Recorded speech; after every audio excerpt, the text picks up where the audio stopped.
Hello, everyone, and welcome to the Miles Irvin Show. I'm your host, Miles, and I had just wrapped up recording the recap video for yesterday's games heading into today here on Halloween, and I'm going to sleep.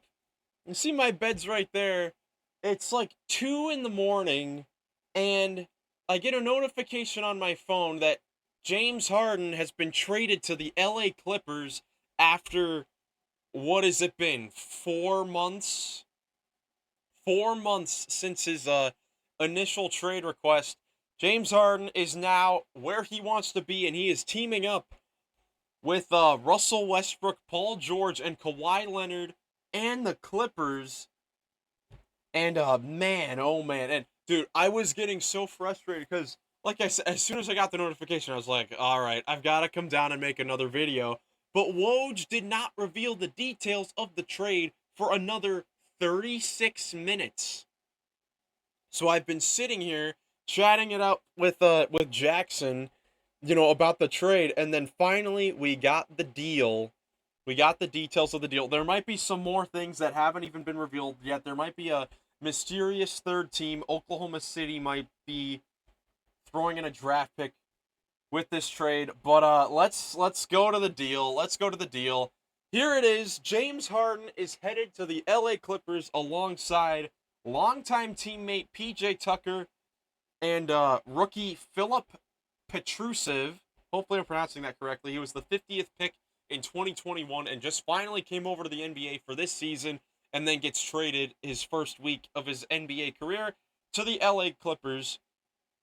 And in return, the 76ers got a lot, actually. They get Marcus Morris Sr., who has not really been a part of the Clippers this season.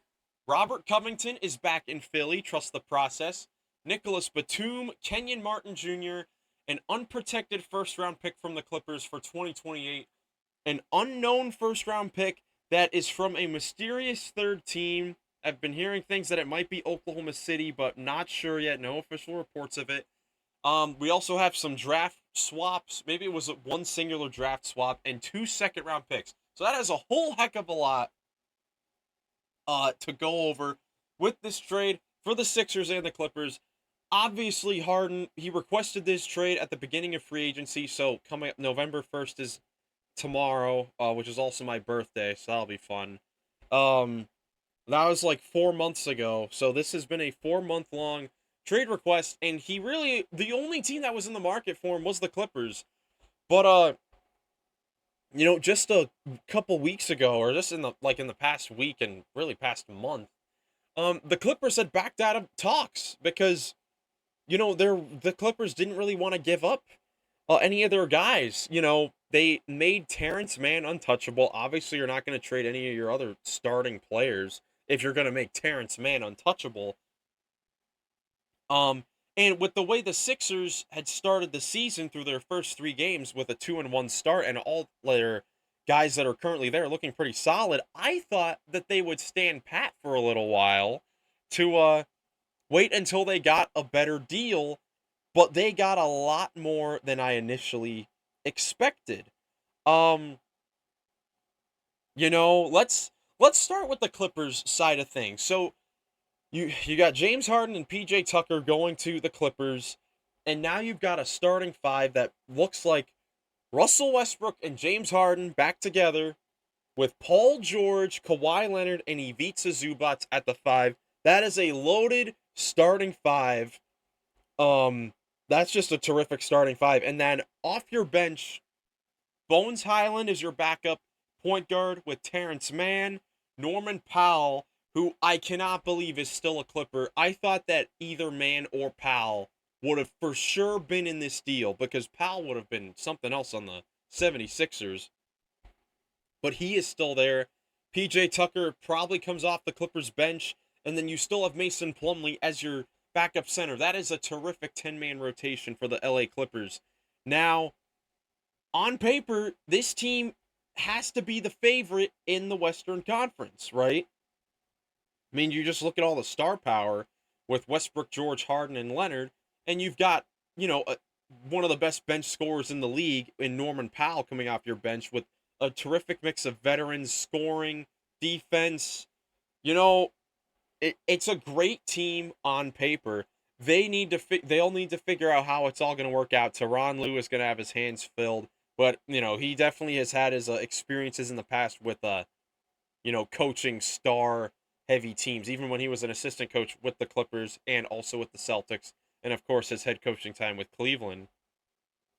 So, yeah, now how do the Clippers stack up against the Denver Nuggets and the Phoenix Suns?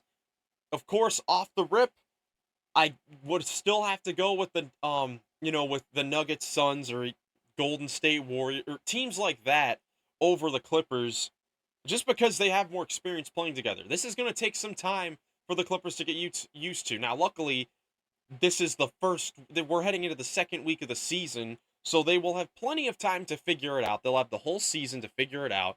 Hopefully, all their guys stay healthy so their guys can play together and mesh together. But this isn't a situation where like it's a mid-season thing and you're all trying to figure it out. Like, no, they are not going to have had a training camp together, but you basically have a whole season to get everything right with this Clippers team. So, huge W to me for the Clippers, because they got their guy, and the guys that they gave up, I mean, they still have a pretty decent looking 10-man rotation here. PJ Tucker is going to play a big role most likely in like small ball lineups. He may play a small ball 5 even at his old age. We saw him do it with Houston a lot when he was with Harden and Westbrook, ironically. But yeah, the Clippers just looking great with this trade. And the 76ers, I don't think this is bad at all for the 76ers. I think that this trade makes them actually a whole lot better than what it was looking like if James Harden was, with James Harden not really on their team. Now, Harden, of course, the timing is crazy. Just 2 days ago in the Sixers home opener, Harden is in the building and on the bench with the Sixers watching the game. And 2 days later, Daryl Morey pulls the trigger and he trades him to the Clippers. So, I still think that the Sixers, I think that the Sixers have a really good squad now. When you look at their starting 5, they've got Tyrese Maxey and DeAnthony Melton probably still there. You can switch Melton and Patrick Beverley. I'd go Melton. I think he's better at this stage of his career, but you can, pick your poison there. Tobias Harris is going to, have to keep playing a very solid role.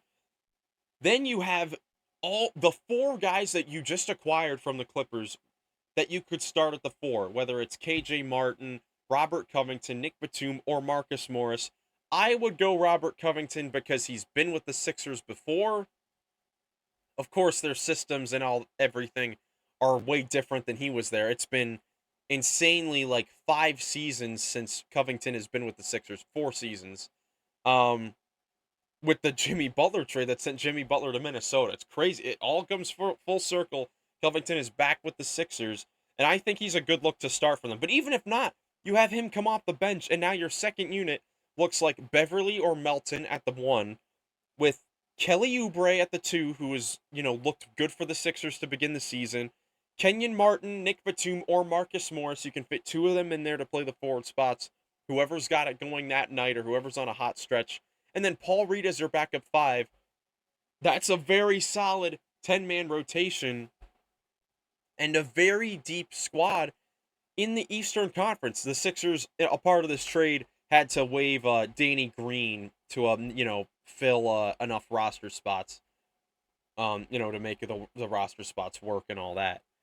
But so with the Sixers, honestly, like, when you look at the Eastern Conference, they may not have as much star power as some of the other teams do when you look at Boston or Milwaukee or Cleveland. I would put them right with the Knicks as far as, star power goes. When you have the reigning MVP, Tyrese Maxey has been off to an incredible start. To begin the season, he's looking like a for sure all-star lock to begin the year, and that'll probably continue now that Harden is officially traded and Maxey is officially their second option on offense, you know, the Sixers could definitely be right back into the third spot in the Eastern Conference now that that their roster is set and we know what their team is looking like. Coming into the season, you know, I know my guys on the Run of the Paint podcast, we all had them fifth. And that was because we didn't really know what this team was looking like, and we thought that I guess specifically the Knicks and the Cavaliers would be better in the regular season. But this is essentially the same Sixers team that they've had the last few years when they were a top seed in the East. I don't see a reason why they couldn't do this again. Honestly, you know, that second tier of Eastern Conference teams after Milwaukee and Boston is looking very, very, very decent between Cleveland, Philadelphia, New York, and Miami. That top six is loaded, dude. It is super great to have this trade finally happen. I wish it happened a little at a different date where it isn't 3:20 in the morning as I'm recording. I am tired. I need to go to sleep. So I am going to do that. But let me know in the comments what you think about this huge trade. You know, who do you think won this trade more, the Sixers or the Clippers? Does this, you know, make the Clippers the favorite to win the West or even the NBA Finals? Let me know what you guys think. If you enjoyed this video, leave a like, subscribe for more NBA content. Also, check out the other video that is being posted later in the morning. You know, going over the games from last night. You know, just man, what a night. What a superb night. I mean, I guess it works out. I didn't record over the weekend cuz you know, I'm not recording on weekends. Makes me record two in the same night. It only works out. But yeah, thank you guys so much for watching. I'm Miles. I hope you have a great rest of your day. I hope you have a happy Halloween. Stay safe out there, and I'll catch you in the next one.